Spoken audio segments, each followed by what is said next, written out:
Bom, pessoal, como eu tinha falado no vídeo anterior, a gente tem aí a silvicultura clonal, mas vamos dizer, vou falar para vocês basicamente como se prepara uma muda de eucalipto através de estaca, né?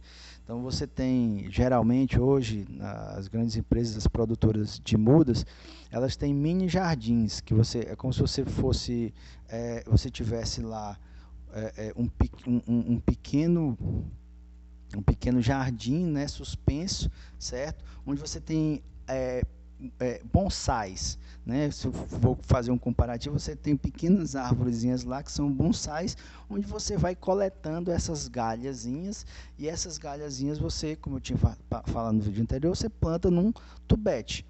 E a partir daí você tem várias fases. A primeira fase, no caso, é logicamente a seleção e a preparação, onde você faz o corte, depois você prepara as bandejas e faz o plantio.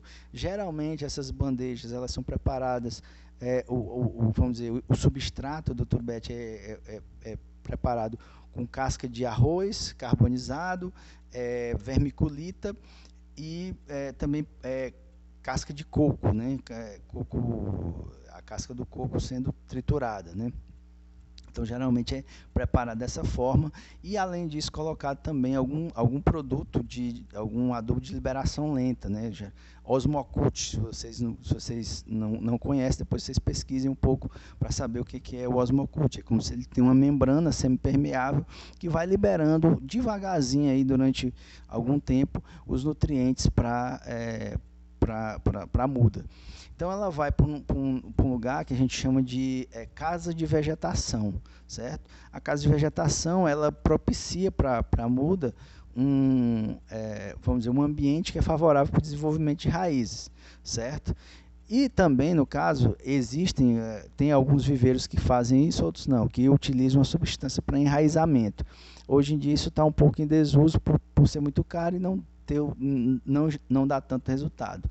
Então, mas você vai para a casa de vegetação, onde a casa de vegetação ela tem ali as condições ideais, né, para se ter um bom desenvolvimento de raízes, onde você condiciona aquele ambiente a ter mais ou menos de 85 a 90% de umidade relativa dentro da casa de vegetação e uma temperatura aí entre 25 e 30 graus, certo? Então, um lugar onde está todo fechado, né, com um material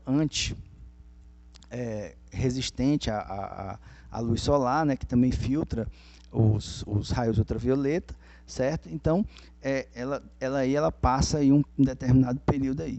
Depois do enraizamento ser provocado, ser gerado, né, ela vai para um outro local que chama-se casa de sombra, onde você começa a aclimatar, ou seja, você sai de um lugar totalmente controlado e aí você já não tem mais, por exemplo, a temperatura controlada, você só tem ali a água à vontade para a planta, ela já desenvolveu a raiz, mas agora ela vai crescer e vai começar a acostumar com as condições reais, né? Então você tem aí também, vamos dizer, você retira as condições de controle, né? A temperatura e a umidade elas já não são controladas ali, o que é controlado ali é só um pouco da luminosidade. Então ela vai crescer, ela cresce, né, até um determinado ponto e depois ela vai para a área de pleno sol. Geralmente tem duas áreas de pleno sol, né, onde você regula aí sua lâmina de água que você vai colocar, certo? Então essa área de pleno sol,